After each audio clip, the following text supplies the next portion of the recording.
Tenemos al ingeniero Cuello hoy viernes y la palabra de hoy merece que él nos las amplíe, porque nuestra cultura no nos da para entenderla al 100%. Claro.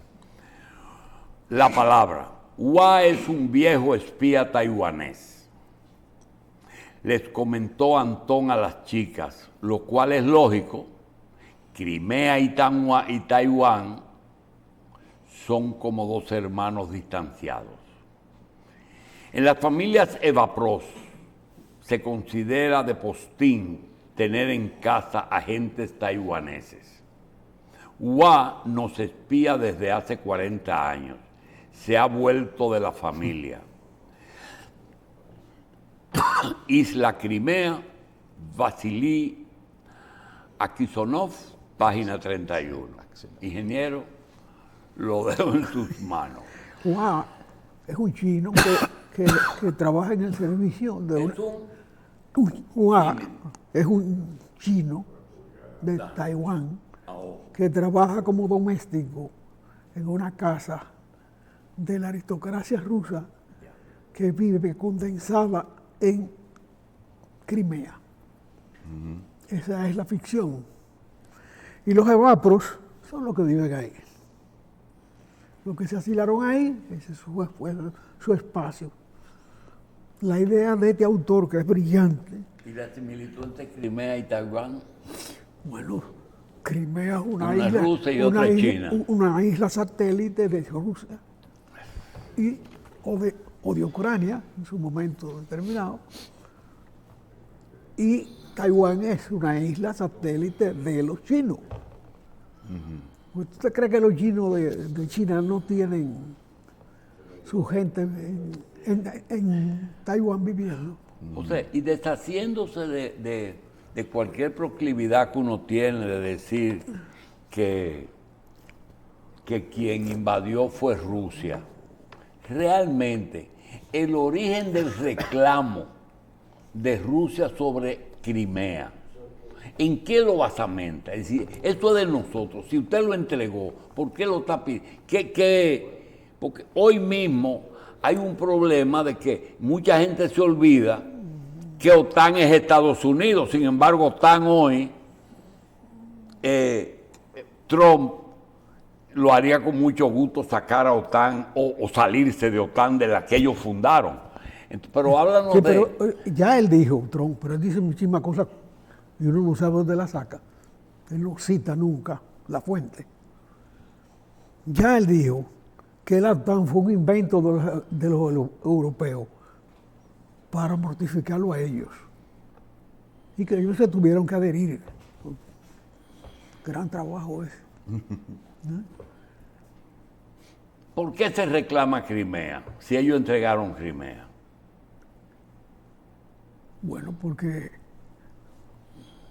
duelen las cosas. ¿Eh? El acta de Minsk de noviembre del 91 dice que la Unión Soviética queda disuelta. Bien. Que la Unión Soviética queda disuelta. Ajá. A ese dictamen, lo primero que se cayó fue el muro de Berlín. Sí. Porque era lo más débil. Era lo más metido en un mundo Pero distinto. tú no dijiste el viernes pasado que algunos países medio se había caído el muro ya. Sí. ¿Verdad? Como Hungría, como que algunos contitos se cayó primero. Las sublevaciones de Hungría y Checoslovaquia nunca fueron reprimidas completamente. Se ponían gobiernos más dóciles frente a Rusia, pero en definitiva, esas naciones mantuvieron un grado de independencia. ¿Por qué lo impusieron? Polonia, que tuvo varias insurrecciones, hubo que sacar a Gromyko de una cárcel y ponerlo de primer ministro, porque tenía una fuerza terrible. Y hay que recordar cómo el movimiento de los sacerdotes prácticamente planteó la independencia de Polonia antes del colapso. En el caso de los países bálticos, que fueron anexionados en un paquete que le entregó Hitler a Stalin, Estos se despegaron muy pronto, porque esos siguieron ¿Y manteniendo. cómo llegaron esos países a conformar la URSS? ¿En qué momento ellos Eso es parte de la historia humana e inhumana. Ah. Eso es una función, una gestión de siglos de expansión de ese imperio, que comenzó con los zares. Pero ellos conquistaron esos 15 países. Uno a uno y dos a dos, paso a paso, se avanzó. Porque, por ejemplo, Alemania coge la mitad. ¿Por qué la mitad y no toda? ¿O por qué no nada? ¿Alemania coge la mitad de qué? La cogió la mitad oriental y occidental. No. Alemania se dividió en cuatro. Cuatro. Fue en cuatro que se dividió. Inglaterra, Francia, y Rusia. bueno, la parte, hubo dos grandes partes, Sí. pero cuatro partes realmente. Tú Las dices cuatro- después de terminar la guerra. Al terminar, No, yo digo antes. ¿Por qué Alemania, cuando se hace la URSS, solamente es media Alemania? La oriental. No, eso fue después de la Segunda Guerra Mundial. Eso fue por la Segunda eso Guerra fue después Mundial. ¿Qué tú dices? La Segunda Guerra Mundial. Óyeme, yo estoy hablando de que aquí José aquí, hace muchos años, que dijo que lo que ocurrió con Alemania fue que el torno de Alemania Oriental, que estaba, ¿cómo se llama? Manual, se digitalizó cuando se unieron las Alemanias. Yo le estoy preguntando, ¿cómo cuando se forma la URSS, Alemania Oriental, el muro estaba en Alemania? Sí. Sí, pero se hizo después de la Segunda Guerra Mundial. O sea, fue en la segunda. Sí. Alemania, a raíz de la Segunda Guerra Mundial, se dividió en cuatro partes. Las tres correspondían a Francia, Inglaterra y Estados Unidos, como tales. Y la otra correspondía a la Unión Soviética. Ahí ejercía Putin como jefe de escritorio de la KGB. de la KGB cuando se produjo el desplome del... Pero ese muro estaba muy vulnerado. Angela Merkel nació en Alemania Oriental, vivió en Alemania Oriental, ejerció su religión, porque es una señora religiosa, en Alemania Oriental. Un día la familia cruzó a Alemania Occidental y ella llegó a ser primer ministro de Alemania Occidental con el muro. Esa es otra cosa también. En Ucrania nacieron muchísimos gobernantes rusos. No, pues que, Eso es una- óyeme, el Rus de Kiev es una organización política con asiento en Kiev, la capital, antes de que existiera Rusia. Lo que pasa es que cuando los romanos se constituyeron como familia real de Rusia, ocupaban un espacio más grande y tutelaron de ella para acá a Ucrania por mucho tiempo. Bien, vamos a la pausa. Pero de Ucrania surgieron gobernantes de la Unión Soviética, tanto Khrushchev como Brezhnev, como Lázaro Kaganovich, eran ucranianos. Bien, vamos a Y llegaron a los más altos niveles del poder de la Unión Soviética. Bien, continuamos en Revista 110, como cada viernes, con el ingeniero José Israel Cuello y esa reflexión inicial, ingeniero, de ese libro, Isla Crimea, que no conocíamos la obra, pero vemos una genialidad en comparar el caso de la situación de Crimea con la situación de Taiwán. Nos hace pensar a veces en esas situaciones en las cuales se aspira a un desarrollo para una nación completa, pero se logra solamente en un pedacito, quizás por diferenciarse del resto. Y también usted nos hablaba hace un momento de lo que fue precisamente esa acta de Minsk del 1991. Al momento de disolver esa Unión Soviética, ¿no pensaron en que habían partes que tenían que mantenerse como única e indivisible de lo que iba a quedar para poder seguir funcionando como tal? Porque esa disolución se llevó a Ucrania y después que está disuelta la cosa la quieren recuperar después. No, el acta fue de disolución de la Unión Soviética. De la Unión Soviética. a lo que se fueron adhiriendo los que tenían los pegamentos menores o más recientes. ¿Qué fue lo primero que se fue? Las naciones que fueron objeto de la repartición tras la Segunda Guerra Mundial, que ya habían registrado levantamientos internos. Sí. Porque entre ellas estaba Checoslovaquia, que fue la más dramática, Hungría y Polonia. Sí. Los países bálticos que fueron adheridos tras la firma entre Stalin y Hitler de una repartición antes de que se enfrentaran en la guerra. Sí. Prácticamente Hitler se replegó de ahí y le dejó eso a Stalin para que se embullara mientras le preparaba la comida. Sí. Que en definitiva no los vio. Sí. El penetró en Rusia y le produjo grandes daños. ¿Por dónde penetró? Por su frontera geográfica Sí. con Ucrania. Ahí se peleó muy duro hasta llegar a Stalingrado, o lo que hoy se llama Stalingrado, se llamó Stalingrado, donde pelearon 222 días, número inolvidable porque son 3-2, los 3 partidos en la pantalla. Sí. Bueno, eso fue muy dramático, pero ahí se volteó la tortilla. Volvieron a pasar por Ucrania, volvieron a destruir la presa del Dnieper, que se destruyó 3 veces en la Segunda Guerra Mundial, y se construyó otra vez, hasta que fueron derrotados. Bueno, los países del Báltico fueron los que tenían el pegamento más débil, más reciente. Fueron los primeros que cantaron bingo y se fueron de ahí. Sí. Pero así se fueron cayendo varios, hasta que los rusos reaccionaron, comenzaron a resistir o a impedir, porque ellos mismos tenían una crisis interna de poder. Pero Ucrania siempre fue un sitio de recreo de las grandes familias rusas. Sí. Tan es así que a Gorbachev, que ya era un padre de la patria rusa, de la nueva Rusia, que soltaba pedazos, lo cogieron asando batata ahí, pasándose unas vacaciones en Crimea. Es ahí donde lo tumban. Sí. Y se derrumba todo.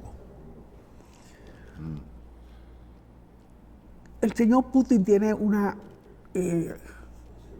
mirada muy propia sobre esa situación. Él es un habitante de la isla Crimea. Él hizo un puente inmenso para él pasar y llegar más rápido. No duró nada el puente porque se metió en la guerra y perdió. El puente perdió una vez. Bueno, pero él es un habitante de Isla Crimea. Y cuando este autor escribe esto, no está ajeno, porque el libro es de una fecha reciente. Él sabía a quién le estaba montando un mundo de refugio. Sí. Putin ha descubierto palacios rusos que no se habían exhibido nunca. ¿Tú has visto una mesa grandísima donde él se sienta a recibir gente? Sí, sí. ¿Eh? Sí, Esa nunca le enseñó. Dorada con blanco. Esa es una mesa que está en un palacio en las afueras de Moscú, que Stalin nunca utilizó, Khrushchev nunca utilizó, Brezhnev nunca utilizó. Es Putin el que la pone en funciones y la brulle. Entonces, entrégale eso a Putin. Esa es la idea de ese libro. Entrégale eso a Putin. Entrégale eso a los que se apoderaron de la riqueza rusa. Sí. Porque esas riquezas que se repartieron entre los grandes poderes sociales existentes, entre los gerentes y funcionarios y naturalmente entre la clase política que comenzó a emerger con más libertad de cogérselo todo. Y los escándalos sobre los yates más grandes del mundo están en toda la prensa mundial. Sí. Ahí se ha dilapidado una riqueza inmensa, no para el desarrollo de esa zona, sino para el desarrollo de una clase dominante y el cuajo de una clase dominante que se nutrió del poderío soviético en el periodo que va de 1917 a la caída del muro de Berlín, donde empezó el festín. Porque ¿quiénes se cogieron las empresas rusas? ¿Quiénes se cogieron los bancos rusos que existían? Se los cogieron los gerentes. En una ocasión yo tuve una conversación con una persona muy, muy talentosa, amiga mía allá, con un ruso llamado Kiva Maidan, y yo le decía, ¿quién manda aquí? ¿Quién manda aquí? Y él me dijo, ¿quién lo oprime? Así. ¿Pero cómo? ¿Quién lo oprime? ¿Quién se lleva los resultados de la riqueza? Te estoy hablando de muchos años antes del muro.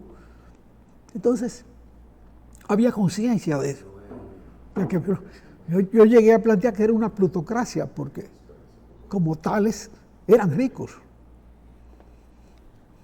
con mucho disimulo, con mucho cuidado, pero eran ricos, eran los dueños de las empresas. Las empresas, los fabricantes de aviones, Antonov, hay un avión Antonov, sí, y existe un Antonov que es el que lo diseña. Sí. Y esa empresa está en Ucrania. Probablemente Antonov es ucraniano, y por eso ahí tuvo la iniciativa, probablemente digo. Pero Ilyushin es otro diseñador de aviones, Sí. y es el jefe de la empresa también. Los MiG. Mikoyan y Gurevich. Sí. Mikoyan, un hermano de Anastas Mikoyan, Ajá. que fue primer ministro de la Unión Soviética. Ajá. Por Sí. poco tiempo, pero lo fue. De manera que eso se fue, vamos a decir, germinando, creciendo, hasta que ellos se apoderaron del poder. Pero eso nunca se extingue. Los rusos blancos fueron rusos blancos, se murieron los abuelos y todo, y eso existe. Y con esa gente se negoció a la caída de los muros para que volvieran a Rusia y desarrollaran empresas. Pero naturalmente asociados a los que se apoderaron de las riquezas básicas, que son los que gobiernan. De manera que una salida honorable es, acogiendo la idea de este autor, que esa gente se haga su vida tienen derecho a tener un espacio. Como los taiwaneses, los chinos viven garateando con los taiwaneses, pero no se van a meter nunca. Porque ellos tienen una cierta sinergia oculta con los taiwaneses. Hay un talento y un vigor empresarial concentrado en esas emigraciones que se enlazan con los poderes establecidos. Y hay que identificarlos. Claro. A Putin hay que darle un pedazo de Crimea. El pedazo más desarrollado y el más acorde con sus méritos políticos. Si no, la guerra va a ser interminable. Y sobre todo, si Estados Unidos, un aliado imprescindible que asusó la guerra, ahora le saca la alfombra. Porque la grosería de Trump, tratando a un héroe, a un hombre con mucho mérito, como responsable de su nación, Zelensky, sí. como Zelensky, es una falta de cortesía, es una mala educación, y así no puede haber alianza política. Entonces, si se quiere resolver el problema sin más guerra, denle ese pedazo, que ya la literatura, que es la madre del conocimiento, porque ver las cosas en desarrollo, estableció un paradigma, estableció una guía. Este libro, que se ha publicado en muchísimos idiomas, es un libro de lectura obligada para todo aquel que quiera entender la descomposición de hoy y la fragmentación de aquello. ¿Por qué Ucrania no se separó de Rusia en los primeros momentos? Porque estaba gobernada por gente más vinculada al poder soviético. Pero cuando el gobernante de hoy, el héroe, toma el poder, no fue a jugar, fue a definir su nación. Y lo hizo. Y ha ganado mucho. Pero está peleando con fuerzas superiores y sobre todo por hombres maleducados, groseros, Sí.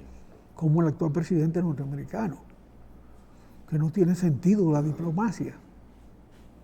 Bueno, de hecho fue tan explícito como si estuviera haciendo un negocio en el momento que dicen, vamos, ok, aquí está para firmar un acuerdo que nos permita la explotación de las tierras raras en Rusia. O sea, que se veía que era un trueque a la clara, ni siquiera... ¿Qué negocio, caramba? Ven, yo voy a hablar con el que te está haciendo la vida imposible a cambio de que tú me dejes. Que anden rápido con la tierra rara, tú sabes. Sí, Porque los finlandeses ya están cultivando con acerrín de madera, que tienen mucha madera, sí. los polos eléctricos que van a sustituir a las tierras raras. La están sustituyendo. O sea, que si no negocia rápido con eso, pronto van a valer menos. Porque O no van a valer nada. cuando se crean situaciones como la de hoy, Sí. donde gente de todas partes está pensando en soluciones, Sí, las soluciones son más rápidas. sí. La energía renovable se está instalando en el mundo entero. En la medida cada quien puede instalarla. ¿Y dónde hubo una mutación en los paradigmas norteamericanos? Que tú señalas que hay una mutación. No, porque Trump es una mutación, ¿verdad? una inversión. Transmutación. Estados Unidos ha impuesto soluciones que en definitiva siguen vigentes, pero no fructifican. Por ejemplo, la Alianza para el Progreso fue una idea. ¿Tú crees que se murió con Kennedy ese mismo día? La La alia- Alianza para el Progreso. Pero claro que sí. Ese balazo mató a Kennedy y a la Alianza. la Alianza para el Progreso. Pero aquí hay babosos que siguen hablando de la Alianza para el Progreso. Ay, Dios. Pero señor, si eso no tiene padre, no puede tener madre. Bueno. Sí. La Alianza para el Progreso. Pero también se ha hablado mucho de la globalización. Ahora de la globalización es un pecado. ¿Quién la inventó? Kissinger.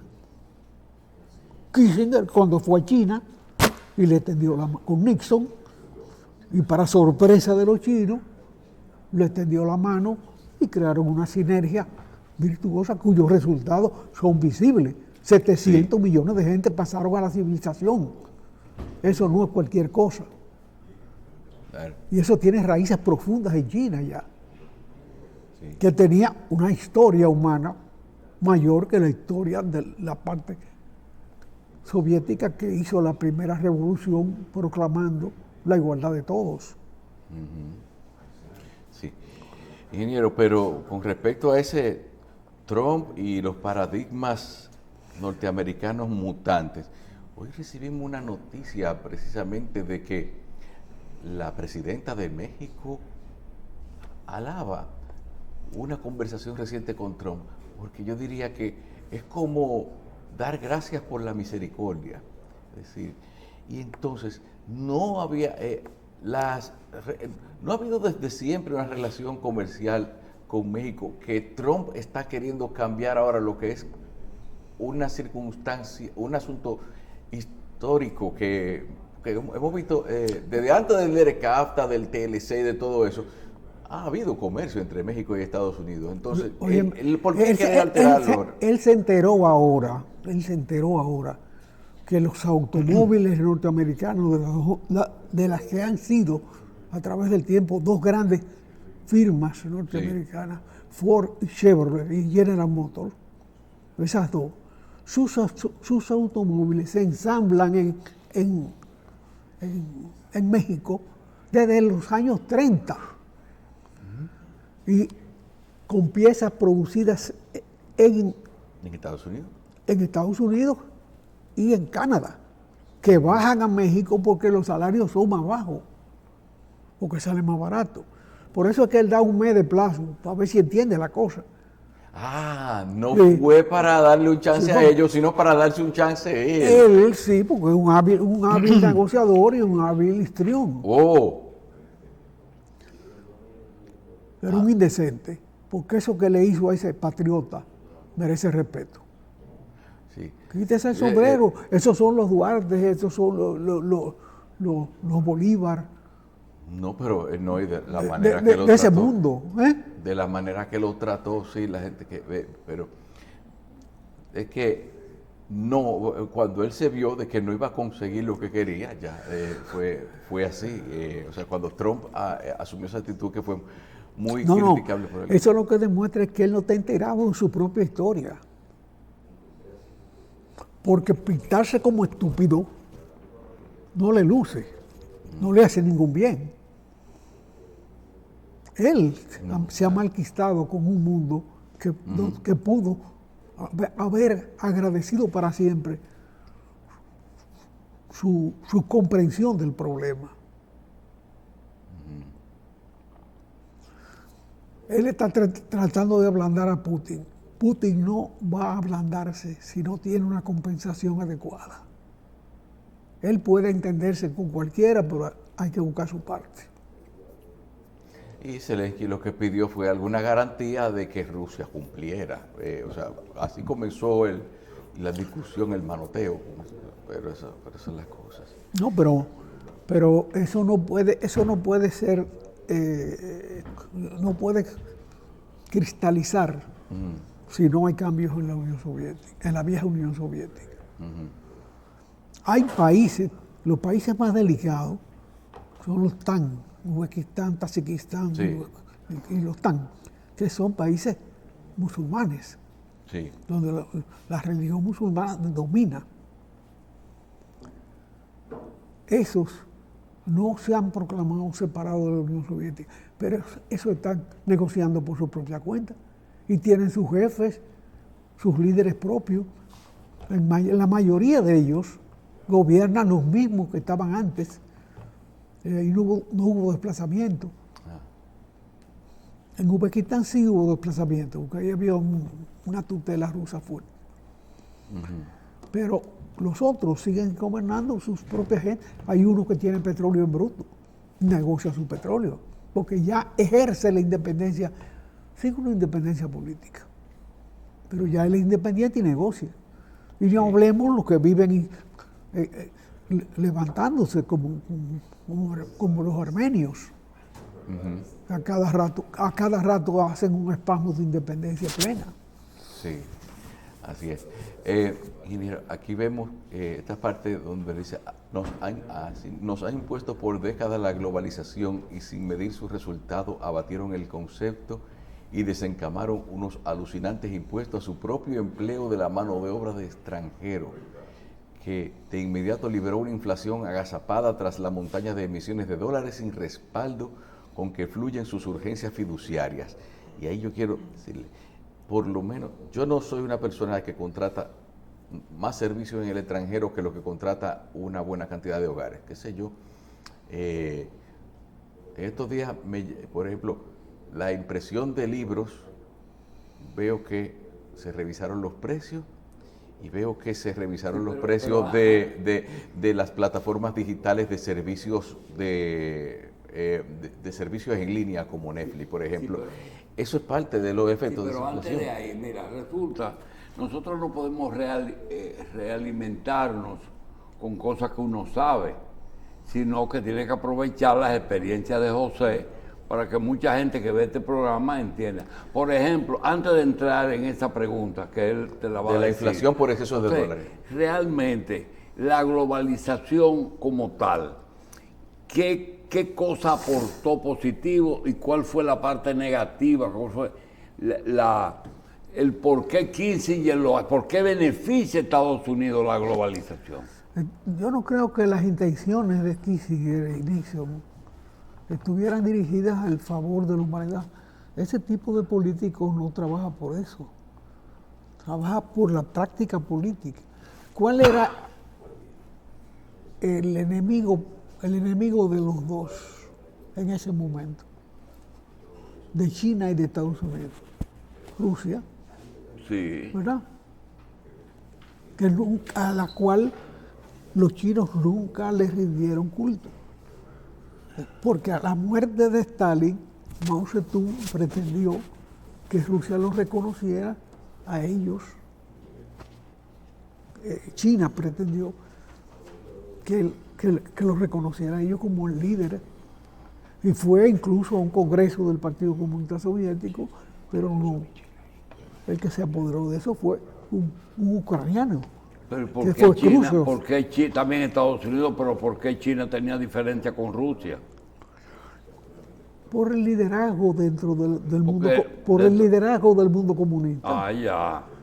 Entonces, Kissinger dice, por ahí hay una fractura. Y hay un momento en que Stalin y Mao Zedong conviven, Sí, claro. muchos años. Oh, pero Stalin apoyó la revolución china con muchos recursos. Y tenía comisarios políticos allá, manejando los criterios políticos de ese proceso. Y naturalmente ahí surgieron dificultades. Y el viaje de Bush o Nixon con Kissinger a China, ¿fue antes de caer la cortina de hierro? Claro que sí. Ese viaje, eso es. Bueno, en el último gobierno de Nixon, Cuando él renunció. sí, antes de la renuncia aquella. Pero los resultados hay que medirlos en el sentido humano. Ese es el número que califica un proceso. Fueron 700 millones de gente que viven hoy en otro mundo. Y aisló Rusia la globalización, la aisló. Naturalmente. Aparte, Ellos no se integraron. nunca. Eso era una rivalidad con ellos. El proceso de crecimiento de China y desarrollo para ellos era un problema, pero coincidía con que se habían distribuido aquello. Entonces, ¿qué fue lo que se le fue de las manos a China, a Estados Unidos con respecto a China? Si en principio ellos estaban de acuerdo con que China sea la fábrica de Estados Unidos, ¿cuándo fue que China se le fue de control a Estados Unidos? Bueno, cuando se dieron cuenta que estaban creando un monstruo, Pues que habían creado un crecieron monstruo, demasiado. porque ya hoy China es un interlocutor pesado. Pero llegaron a invertir en Estados Unidos, a invertir dinero, como lo hicieron los japoneses primero. En todas partes. En todas partes. Aquí hay un comercio chino Sí. que no hay quien lo cuantifique. Aquí hay un proyecto minero chino. No, y hay un mundo chino en las ciudades. Ah, no, eso es otra cosa. ¿Eh? Ay, Un mundo entero. sí, En todos los pueblos también. y en los pueblos. Y una minera china. La situación es tal que ya uno llega al pueblo y puede preguntar dónde están los chinos de aquí y la gente le dice. Porque los chinos de frente Bonao al nunca, parque. los chinos de Bonao nunca se fueron. Sí. Ellos se encastaron aquí. Pero Sí. eso es una siembra de poder. Y eso, Esos chinos que eran Lo que simplemente... vivimos hoy con los chinos es una continuidad de lo que comenzó en Bonao. y estos tratados bilaterales, multilaterales que se hicieron, no pudieron haber sido el sustituto de la globalización, entonces pararon los otros Pero son criterios diferentes entre la globalización y los tratados. y los tratados. Bueno, la Alianza para el Progreso no dio un solo paso después del balazo a Kennedy. Pero nosotros tenemos una experiencia que no la vamos a mencionar, pero que cuando se discutía el de la Organización Mundial y el de CAFTA, hubo personas que dijeron, mire, eso va a traer problemas y hasta lo sacaron de ahí. ¿Por qué eso a la larga hizo daño? Mira, el daño no se llegó a hacer. No se llegó a hacer porque se ha colapsado muchas cosas, y sobre todo criterios. El problema es que la adhesión de Norteamérica al DERE-CAFTA nunca fue plena, porque hay una resistencia a los subsidios norteamericanos, a su agricultura. Sí. Pero nunca desaparecieron los subsidios. Nunca desaparecieron los subsidios. Ellos hicieron que nosotros lo cumplamos, pero ellos no, Sí. no lo cumplieron. No. Pero el conflicto estaba casado porque ya ahora entraban los subsidios norteamericanos en el debate. Y si comienzan a tirar arroz subsidiado para acá, y un huevo en Estados Unidos cuesta $8, un huevo cuesta $8. Tú te supones que ese maíz y esa... Pero ellos tenían otros recursos para penetrar nuestro mercado. Lo hicieron durante muchos años con la PL 480, en que cogían los excedentes agrícolas y lo mandaban como donaciones aquí, pero aquí se vendían. De manera que competían en términos de suministros con los suministros de los otros países en el conjunto del mercado que se pretendía común de Centroamérica y el Caribe. ¿Y cuál es la piedrecita en el zapato que tú ves que se puede surgir entre las relaciones que lucen muy prometedoras entre Estados Unidos y nosotros con Marco Rubio? Pero hay algunas cositas que tú piensas que hay que resolver. Bueno, ya han comenzado a resolverla. Ya hay un embajador designado después de 6 años. Pero hay un caso, José, tú sabes lo que es, que nos dicen que el estudio de exploración de pedernales de tierra rara fue realizado por el ejército de Estados Unidos y nosotros no lo sabíamos, sin embajador ni nada. Sí, no, pero aquí el ejército de Estados Unidos hace lo que le da la gana. ¿El qué? El ejército norteamericano ejerce aquí. No se fue nunca entonces. No. Tenemos ejército. Pero hay síntomas. Marco Rubio vino Usted. y logró un acta de incautación de 2 aviones de los venezolanos. Digo, ese va a ser otro tema un día, hoy no es, pero se habla en Ucrania y aquí, con el mismo interlocutor, con Marco Rubio. Marco Rubio es un hombre más discreto, pero menos efectivo Que Pompeo. que el cubano que se inventó la Alianza para el Progreso. ¿Quién fue? Un cubano que era amigo de Kennedy, porque Kennedy coincide en su elección con la toma de poder Con de Cuba. Cuba, de Fidel Castro. Pero han pasado 60 años de eso. Sí. Y esos detalles ya no se recuerdan. Era la cubanía que estaba saliendo en el momento donde había de todo, pero sabían quién era Fidel. Había gente que Fue el sabía. que inventó la Alianza para el Progreso. Sí, yo conocí un cubano que vino para acá y tenía una finca en el este, debe haber muerto, pero me contaba que él era amigo de Fidel, que él sabía cómo pensaba Fidel. Y a ese lo llamó Eisenhower y le dijo, mira, ve allá a Cuba y dile a Fidel que llegue a un acuerdo conmigo, porque con Kennedy no va a llegar nada. El hombre llama a La Habana a un pariente de Raúl Castro, creo que es Juanita, que estaba dentro todavía. Yo quiero hablar con Fidel. ¿Qué es lo que tú quieres? No, dile que venga. Agarra para allá y le dice, mira Fidel, yo sé cómo tú piensas. En la Segunda Guerra Mundial, tú y yo íbamos a la embajada de Alemania a buscar ayuda. ¿De embajada? Alemana, a Ajá. buscar ayuda. ¿Qué es lo que tú buscas con? Ajá, los alemanes están en el poder. No, esos alemanes perdieron la guerra. Los que tienen poder son los rusos.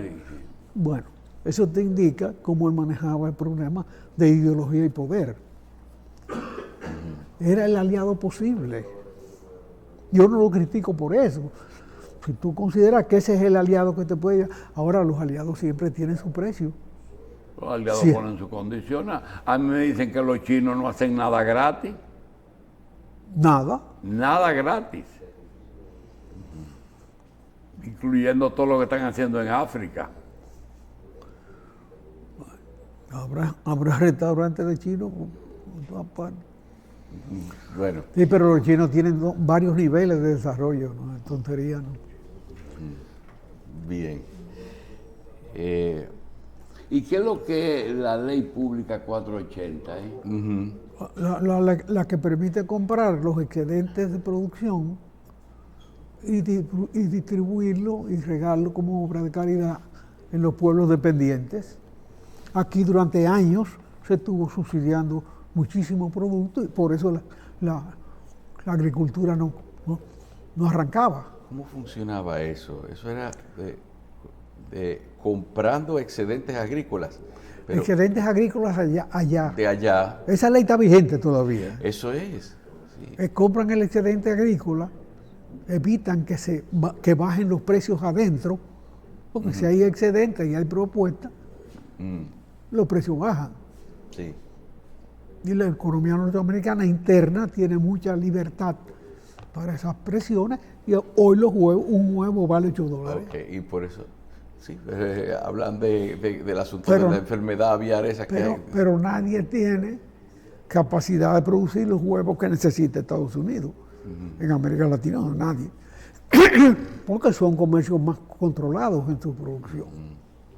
Sí. Bien, ahorita hablábamos de la inflación y hace mucho que usted vive hablándonos de lo que es la capacidad de impresión de dólares. Simplemente estamos viviendo esas consecuencias ya de una manera más intensa de una inflación ya a nivel global por exceso de circulante. Pero al mismo tiempo que hay una inflación a nivel global, pero particularmente en Estados Unidos, al mismo tiempo, este señor que desgobierna ese país, el indecente, ha creado una situación que multiplica deportando a los que considera inmigrantes ilegales. Señor, si usted reduce la mano de obra, el precio de la mano de obra crece y alimenta la inflación. De manera que a usted no le conviene botar gente de allá que está trabajando. Hay muchos vagabundos que se van para allá a no hacer nada, eso es verdad. Eso lo han fomentado ustedes allá. Pero lo cierto es que la mayoría va allá con sentido de responsabilidad humana. Nuestro país es una muestra de esa responsabilidad humana. Aquí llegan 10,000 y pico de millones por transferencias de dólares de ayuda familiar, de gente responsable que ayuda a su familia y provoca su propio desarrollo aquí, siembra dinero aquí. Muchos de los cuales he conocido aquí en entrevistas que pasan por aquí.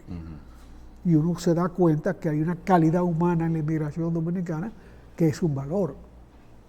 Eso pasa con todos los países. Entonces usted está sacando gente que llegó allá a buscar trabajo en su mayoría. Identifique los bandidos, es un problema de simple policía, no de política, y haga lo que usted quiera con ellos. Mándeselo a El Salvador, que sabe manejar presos. Sí, que tiene una zona franca de manejar presos. No, claro. Sí. Parecen sándwiches grandes. Sí, sí. Un banco de sándwiches. Sí, parecen sándwiches. Bueno, ingeniero, así es la cosa. Bueno. Bien. Ingeniero, yo quiero sacarle un poquito de su agenda, porque en estos días hay una película ganadora de Oscar que se llama El Brutalista. Y usted que sabe de ingeniería. ¿Cómo se llama la película? El Brutalista, pero es sobre un arquitecto. Entonces, tenemos esas características de construcción que uno más bien que por la película hemos visto que la principal es el hormigón vaciado de manera estética. Dicho por mí que no sé de esas cosas. ¿Nosotros tenemos alguna influencia de eso acá? Usted que la ha visto también en otros países, de ese tipo de trabajo en arquitectura o algunas construcciones que puedan mostrar algo de lo que es esa técnica. Mira, yo vi esa película en Netflix antes de que ganara esa popularidad que dio lugar a un reconocimiento. Y te admito que debo verla otra vez. Porque hay partes que no Es muy biográfica, sí. ¿eh? Es muy biográfica la película, más que otra cosa. El problema es que con el cambio en la expresión cinematográfica, en que tú no tienes que ir al cine ya. A mí me pasó con mi esposa, que fuimos al cine un día y éramos los únicos dos que estábamos ahí. Un domingo. Sí. Bueno, él va a ver la película. De manera que ese cambio te permite dormir un rato y nadie molesta. Él va a ver la película. Está bien, está bien. Realmente, la política de negociar, de primero dar y después negociar, que tiene este señor, sin pasión ni nada, que ha tratado de resolver todos los problemas juntos, para Estados Unidos, porque hay que verlo en que para Estados Unidos. ¿Tú crees que poco a poco todo eso se irá acomodando o eso va a traer una acumulación de problemas a Estados Unidos? La forma de negociar primero noqueando, al contrario. Es una caricatura. ¿Perdón? Eso es una caricatura. El que da... Eso tiene efecto cuando la gente no lo asimila en su contenido histriónico. Eso ya repetido una y otra vez como método de discusión y envilecido en una desconsideración a un héroe humano que merece respeto. Ese es un Simón Bolívar de por allá. Ese es un George Washington de por allá. Déjalo que se muera con su causa y respétalo por su causa, que es respetable para todo el mundo. El derecho a la independencia de los pueblos existe, y es vigoroso y es muy bueno cuando es la independencia nuestra. Pero tú no puedes burlarte de la gente. Ayer vi dos niños haitianos de 12 o 14 años con una cajita de limpiabotas en la calle.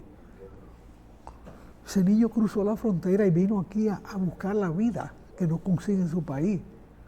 Mídelo así y actúa en consecuencia. Los pueblos no se atropellan. Respete ese país que está en lucha. Dichoso usted que llegó al poder cuando ya Estados Unidos es una nación grande. Destruir la riqueza es más fácil que hacer la riqueza. Hacer un tollo que conduzca a Estados Unidos a una división. Destruirla es más fácil que hacerla. Sí. Sí, hasta mantenerla es más difícil que construirla. Hasta mantenerla es difícil. Bueno, es un tollo. Vamos a ver. No, eso va a ser fuerte. Pero ellos no pueden estar cambiando el paradigma. Ellos son los tutores de América. No me cabe la mano. Pero tú no puedes venir un día con la Alianza para el Progreso y al otro día venir por un simple balazo. Se cambia todo. Y tú vienes y me pones otra regla y me inventas la globalización. Y no han logrado los efectos de la globalización en esta parte del mundo. Y ya le coge miedo a China y cambian el paradigma. Pero señor, no somos títeres de un teatro de barrio. Hay cosas que no cambian. La actitud de Estados Unidos con China y Estados Unidos con Israel no ha cambiado ni con Biden ni con Trump. Bueno, porque no China y sí Israel. Lo que pasa es que tiene muchos vínculos. Pero este señor se burla de qué él va a hacer en Gaza. En la franja de Gaza o en Gaza. Un resort. Un resort. Óyeme, la historia humana Esta es la historia más vieja que hay, 2.000 millones de años. Es antes de Cristo. Bien. Desde antes de Cristo están peleando esos palestinos ahí entre uno y otro. Desde Abraham. Para 2 metros de tierra. Los filisteos. Desde Abraham. Bien. Sansón y los filisteos. Por 2 metros de tierra.